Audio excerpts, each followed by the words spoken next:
Imagine a place on Earth where the very ground beneath your feet, the air you breathe, or the water you touch could be a gamble with your life.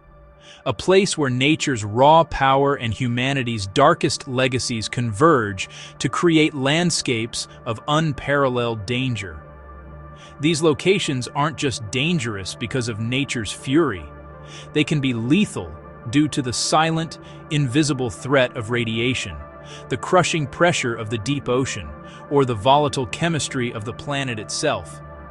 They are a stark reminder of our vulnerability in a world we only partially control. Today, we'll take you on a journey to some of the deadliest places on the planet. We will explore the forces that make them so treacherous and reveal why, despite the risks, they continue to fascinate and challenge us. Let's start our journey in a place that appears to be a tropical paradise. Nauru, a tiny, isolated island in the vast expanse of the Pacific Ocean. At first glance, its serene beaches and quiet interior look peaceful, but hidden just beneath the surface of the soil lies a deadly and explosive legacy. During the intense fighting of World War II, Nauru became a strategic battleground. As forces clashed, thousands of unexploded landmines and ordnance were scattered across the island's interior. Decades later, they remain mostly unremoved. The sheer cost, logistical complexity, and treacherous terrain have made comprehensive clearance efforts nearly impossible, leaving a permanent scar on the land. A casual wanderer, straying from the few safe paths, could unknowingly step on one of these volatile, explosive devices, turning a peaceful walk into a fatal misstep. While major accidents are thankfully rare, official estimates suggest there's roughly a 5% risk of encountering unexploded ordnance for anyone venturing into these unmarked areas, making it one of the most perilous, uninhabited zones in the world. Next, we travel across the globe to the coast of Brazil, to an island so dangerous it has become the stuff of legend, Ilha da Queimada Grande, known to the world as Snake Island. This island is the exclusive home to the golden lancehead pit viper, one of the most venomous snakes on Earth. The snake population is so dense, estimated at 1 to 5 snakes per square meter in some areas, that the Brazilian government has strictly prohibited all visitors. Its venom is a terrifyingly potent cocktail, up to 5 times stronger than its mainland relatives. A single bite contains enough necrotizing and hemotoxic venom to melt human flesh and cause death in under an hour. Local legends tell of the last lighthouse keeper and his family who perished after snakes entered their home through the windows. While the official death toll is low due to the visitor ban, this number doesn't reflect the countless non-fatal bites that would occur, causing paralysis, kidney failure, and permanent tissue damage. The island's ecosystem is a fascinating, brutal example of evolution in isolation. With no ground-level predators, the snakes adapted to hunt migratory birds, developing a fast-acting venom to ensure their prey didn't fly away. This makes them both uniquely deadly and scientifically priceless. Now let's dive into a body of water that, despite its name, poses a unique set of dangers: the Dead Sea.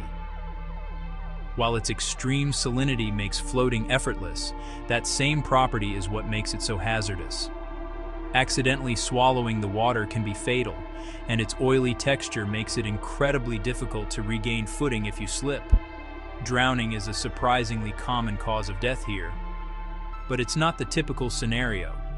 The water's high buoyancy can cause people to flip onto their stomachs, and the weight of the salt-caked water makes it nearly impossible to turn back over without assistance. Lifeguards constantly warn that even experienced swimmers are not safe without understanding the unique physics of this environment.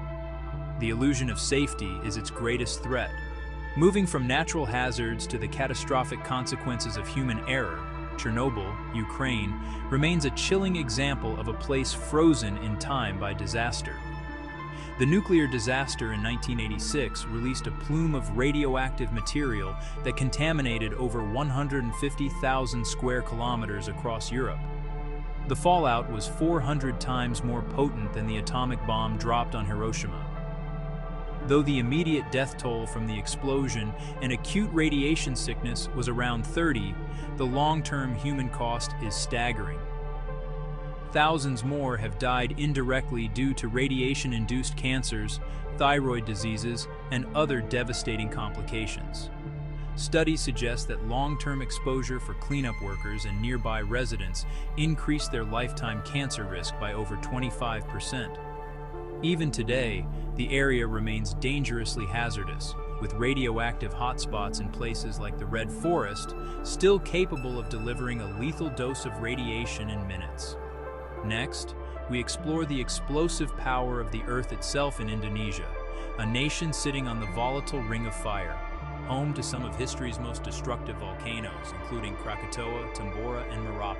History has shown us time and again just how deadly these geologic titans can be, with consequences that reach far beyond their immediate vicinity. For instance, the 1883 eruption of Krakatoa was heard thousands of miles away.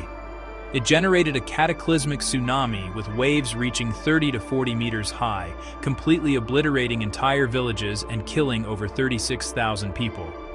Meanwhile, Tambora's colossal 1815 eruption was even more devastating on a global scale. It ejected so much ash into the atmosphere that it led to the year without a summer, causing catastrophic crop failures, widespread famine, and tens of thousands of deaths worldwide. Modern volcanoes still pose these same threats. Pyroclastic flows can travel at hundreds of kilometers per hour, with temperatures exceeding 1,000 degrees Celsius, incinerating everything in their path. Scientists estimate that active volcanoes kill an average of 1,500 people annually, not counting those indirectly affected. The danger lies in their unpredictability. Beneath the surface, immense pressure builds within magma chambers. When that pressure is released, the results are explosive and unstoppable, a raw display of planetary force. Monitoring technology has improved, allowing for evacuations that save thousands of lives. But for those who live in the shadow of these giants, the threat is a constant, rumbling reality. From fire to water, we now venture into the Amazon rainforest.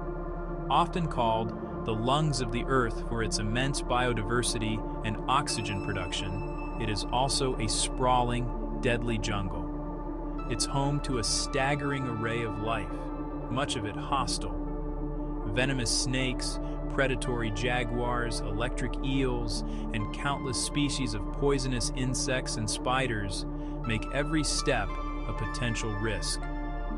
While indigenous communities navigate this environment with generations of knowledge, unprepared explorers face a daunting 0.51% chance of a life-threatening encounter, particularly from venomous snakes like the fer-de-lance or the swarming, flesh-stripping attacks of piranhas.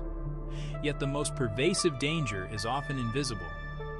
Beyond the animals, the jungle is a breeding ground for tropical diseases like malaria, yellow fever, and dengue fever, making survival without proper precautions and medical support incredibly difficult. From the world's wettest regions to its driest, the Atacama Desert in Chile presents an entirely different kind of extreme. Known as the driest non-polar place on Earth, some weather stations here have never recorded a single drop of rain. Survival is nearly impossible without a constant supply of water and specialized equipment. The environment is relentlessly lethal. Scorching heat during the day can cause severe dehydration and heat stroke, while bone-chilling, freezing temperatures at night can lead to hypothermia. The minimal vegetation means there is no shelter, no escape from the elements. But danger isn't confined to the world's remote corners. Even places teeming with civilization harbor deadly secrets right beneath their foundations. Consider the bustling metropolises of San Francisco or Tokyo. Both are marvels of modern engineering, yet both are built directly on or near major active fault lines, placing millions of lives in the path of a potential megaquake. A powerful earthquake here could strike without warning, with the potential to cause catastrophic structural collapse, fires, and tsunamis, killing thousands in mere minutes. Let's not forget the bizarre and deadly chemistry of Lake Natron in Tanzania. This is a volcanic lake with water so caustic and alkaline, with a pH of over 10.5, that it can burn the skin and eyes of most animals and calcify their bodies almost instantly. Birds and other small animals that mistake its reflective surface for a normal body of water and touch its shores can become trapped. Over time, the sodium carbonate in the water preserves them as eerie, stone-like reminders of the lake's lethal chemical power. Finally, we return to the unforgiving heights of the world's deadliest mountains, like Annapurna in Nepal, where avalanches, extreme weather, and the sheer altitude kill climbers with terrifying regularity. Annapurna holds a staggering fatality rate of around 32% for those attempting to reach its summit. This makes it statistically the deadliest 8,000er on the planet. This means for every 3 people who successfully reach the top, 1 will not make it back down alive. Proof that even the most highly trained and prepared humans are not invincible against the mountain's wrath. These places, whether forged by nature's hand or scarred by our own, remind us on a profound level how fragile life truly is. They challenge our understanding of the world, test the limits of human endurance and ingenuity, and serve as a powerful testament that profound danger can lurk in the most beautiful, the most desolate, and even the most familiar of locations. They are the deadliest places on Earth, forever demanding our respect and our caution.